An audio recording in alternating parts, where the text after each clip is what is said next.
তোমাকে খুঁজে পাই ওই নীল আকাশে, পাই যে খুঁজে ঠিক আছেন আপনি? ও একটু ব্যথা আছে। এটা আপনার জন্য।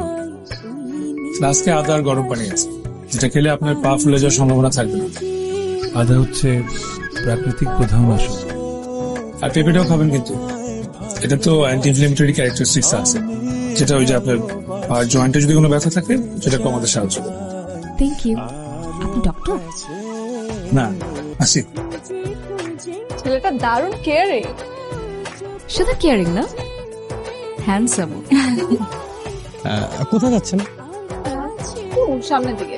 একটু সামনে দিকে। তাহলে চলেন একসাথে যাই। না না, ইটস ওকে, আমরা হেঁটে চলে যেতে পারবো। পায়ে হেঁটে এত বড় জায়গা শেষ করতে পারবেন না। ওঠেন, একসঙ্গে যাই। ফ্যামিলি তো নিশ্চয়ই কেউ আছে এখানে। নীলিমা আছে, আমার সবকিছু নীলিমাকে ঘিরে। নীলিমা? আমার রিসোর্ট নীলিমা রিসোর্ট। আপনি নীলিমাকে অনেক ভালোবাসেন না? বলতে পারেন।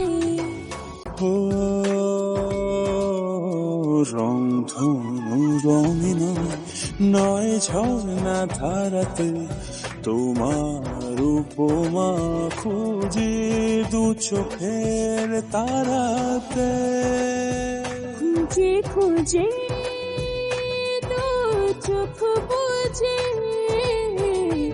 পাই তোমায় আর কাছে, একই ডোরে বাধা দুজন, থাকবো সারা জনম ধরে।